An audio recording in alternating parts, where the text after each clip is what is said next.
गुग्गुस नगर परिषद में मुख्य अधिकारी के खिलाफ विरोध प्रदर्शन तेज हो गया है। शहर के विकास कार्यों के लिए मंजूर 1 करोड़ रुपए के फंड को लापरवाही और देरी के कारण गंवाने का आरोप लगाया गया है। मुख्य अधिकारी नीलेश रांजनकर पर समय पर कार्यालय नहीं आने और निष्क्रिय कार्यशैली का आरोप लगाते हुए सत्ता पक्ष के पदाधिकारियों ने नगर परिषद में जोरदार निषेध आंदोलन किया। प्रदर्शनकारियों ने सीओ हटाओ शहर बचाओ के नारे लगाए और जल्द से जल्द कार्रवाई की मांग की। फिलहाल इस मुद्दे पर प्रशासन की ओर से कोई आधिकारिक प्रतिक्रिया सामने नहीं आई है। सभी पत्रकार भाइयों को नमस्कार।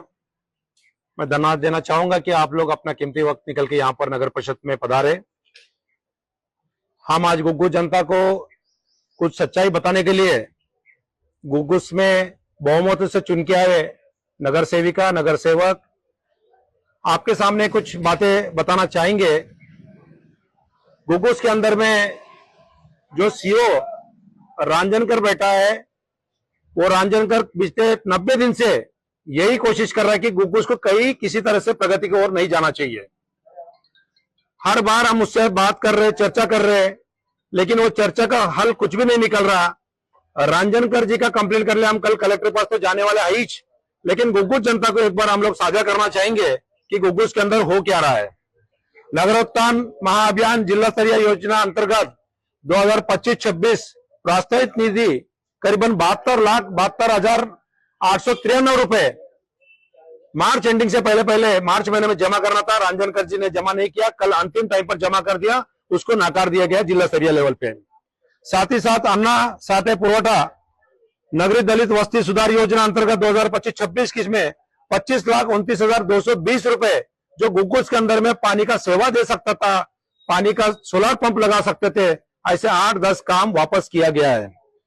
दलित वस्ती सुधार योजना में करीबन 2 करोड़ 68 लाख रुपए भी वापस जाते जाते हमारे नगर अध्यक्ष सभापति नगर सेवकों ने बचाया गया है। वो पैसा कहीं ना कहीं रोकने में हम लोग सफल हो गए। 50,000 की जनसंख्या में यहाँ पर जब नगर परिषद में हम आए, 30 भाई और 3 आदमी यहाँ काम कर रहे थे, जिसमें से 10 भाई मिनिमम बीमार रहती है और 3 आदमी में सिर्फ 1 आदमी काम पर आता है। पूरी गुग्गुस को सफाई किसी भी कीमत पर किया नहीं जाता, सब आदमी की जरूरत थी। 90 दिन से उसके पीछे हम लग रहे कि हम लोग पानी का लिए, पानी पुरवठा के लिए सफाई कर्मचारी बढ़ाने के लिए बोल रहा, वो बढ़ा नहीं रहा था। पिछले ठहराव में हमने पास करा के करीबन 35 लोगों को बढ़ाने का हमने प्लानिंग किया है, जो अभी एक तरफ से बढ़ेगा। साथ ही साथ गुग्गुस में हफ्ते का 7 दिन होता है, लेकिन 5 दिन रांजनकर को यहाँ पर टाइम पर आना चाहिए। वो टाइम पर कभी नहीं आता है, वो अपनी मर्जी से टाइम पर आता है, रात में आता है, ठेकेदारों के साथ साठगांठ करता है, कमीशन लेता है और उसके बाद में घर चले जाता है। किसी नगर सेवक का, किसी लोकल यहाँ पर जो लोगों का बात सुनने को तैयार नहीं रहता है। अभी वो डेपुटेशन लिया है कोरपना का।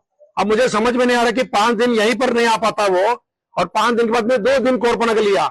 मतलब वो ये चाहता है कि दिल्ली से दिल्ली तक जो सरकार है वो भाजपा सरकार है, कहीं ना कहीं भाजपा के प्रेशर में वो काम नहीं कर रहा, ऐसा हमारा सीधा उसके ऊपर आरोप है। देखा गया तो गुग्गुस के अंदर में जब हम यहाँ पर आए थे, एक भी लाइट उपलब्ध नहीं था, एक भी लाइट उपलब्ध नहीं था। और जो घंटा गाड़ी होते थे, वो घंटा गाड़ी हमारे पास 6 थे, जो ठेक सरकार ने दिया वाला 2 गाड़ी खराब थे, जो अभी तक बन नहीं पाए। और 4 एस मॉडल गाड़ी जो थे, 2 गैरेज में थे, 2 यहाँ पर थे। हमने उसको जबरदस्ती करके वो गाड़ी दोनों लेके आए थे। 4 गाड़ी अभी चल रहे। आने वाले हफ्ते में लॉयड्स मॉडल की तरफ से 4 गाड़ी आएंगे तो लोगों में बराबर जाएगा। लेकिन आज हम लोग इकट्ठा होकर प्रेस कॉन्फ्रेंस लेने का यही एक मेन जरिया है कि सीओ जो बैठा गुग्गुस के अंदर में, वो एकदम निष्क्रिय सीओ है, बेशरम सीओ है। उसको जब भी हम लोग कुछ काम बताने जाते तो वो हंसता है और उसके बाद दांत दिखा देता है, उसके बाद अंदर बैठ जाता है। लेकिन शासन के द्वारा गुग्गुस नगर परिषद जो गरीबों के टैक्स के द्वारा महीने का 1 लाख रुपए का वो पेमेंट लेता है गुग्गुस के अंदर में, मतलब 12 महीने में 12 लाख रुपए। लेकिन मुझे नहीं लगता कि वो 3 महीने भी 1 साल में काम करता है, क्योंकि जब इलेक्शन होने की आदि यहाँ पर गुग्गुस में नगर परिषद में बिल्डिंग की तैयारी करना, सभापतियों को तैयारी करना उनका काम था। लेकिन हमारी सभी सभापतियों को मैं धन्यवाद देना चाहूंगा, बिना टेबल कुर्सी का वो लोग लोगों का सेवा कर रहे हैं और हम हर चीज में काम करना चाह रहे हैं। लेकिन काम करने के लिए सीओ एक मेन कड़ी होता है और मेन कड़ी का पेपर काम करना उसके बाद रहता, और उसके साथ में पूरा गवर्नमेंट का टीम रहता जो सरकारी आप लोगों का टैक्स का पैसा लेते। लेकिन वो लोग भी माच के है, कोई काम नहीं कर सकते। लेकिन हम लोग आपके माध्यम से आज बताना चाहते हैं, आने वाले 10 दिन में अगर कोई भी अधिकारी लोग अगर सुधरेंगे नहीं तो किसी भी हालत में उसको सस्पेंड या निलंबन करने का प्रक्रिया हम चालू करने जा रहे हैं। और साथ में गुग्गुस के अंदर में जो लेआउट होते हैं, बिना नगर अध्यक्ष को मालूम पड़े, बिना सभापति को मालूम पड़े, उसका रातों रात में कमरे में बैठ के एनओसी दिया जा रहा है, जिस चीज को कुछ मालूम नहीं। जब मैंने रांजनकर जी से पूछा कि आपने एनओसी का लिए दिया, नहीं वो तो मेरे इसमें आता है। अरे जब बॉडी बैठी है तो गुग्गुस के अंदर में सेवा करने के लिए हम लोग बैठे, क्या हम लोग सिर्फ नाली सफाई करना, लाइट लगाना, कचरा साफ करने के काम के लिए बैठे क्या? गुग्गुस को विकसित करने के तरफ में बढ़े। आपने चुपचाप में कुछ घूस लेके अगर एनओसी दिया होगा, अगर आपने सही मात्रा से अगर रखते तो कुछ टैक्स ज्यादा आता होगा, आज गुग्गुस जनता को काम आता। ऐसे बहुत सारे भ्रष्टाचार रांजनकर ने किया है। उस भ्रष्टाचार के लिए सीआईडी ये इंक्वायरी होना चाहिए। इसके लिए कल कलेक्टर ऑफिस के पास में सभी लोग जाने वाले हैं। मैं गुग्गुस जनता को यह विनंती करना चाहूंगा कि आप लोग भी हमको मदद कीजिए। आप लोग ने हमको बड़ी संख्या में चुना के लाया, बहुमत से चुना के लाया। कुछ भी हो जाए, आप लोगों के काम के ऊपर हम कड़ी उतरेंगे और आप लोग की डेवलपमेंट करके दिखाएंगे।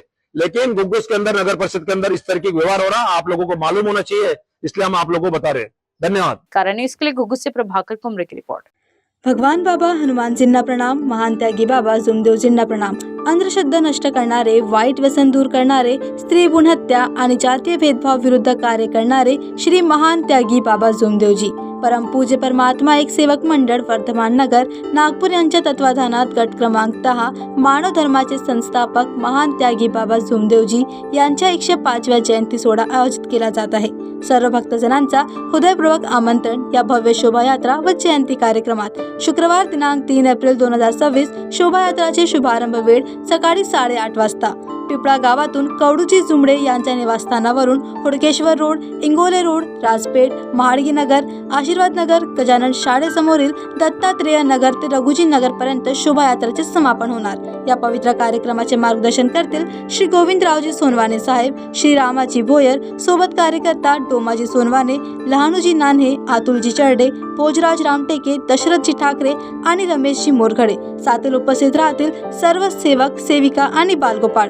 चला या जयंतीस उपस्थित राहून मानव धर्माचे महान संदेश पसरूया।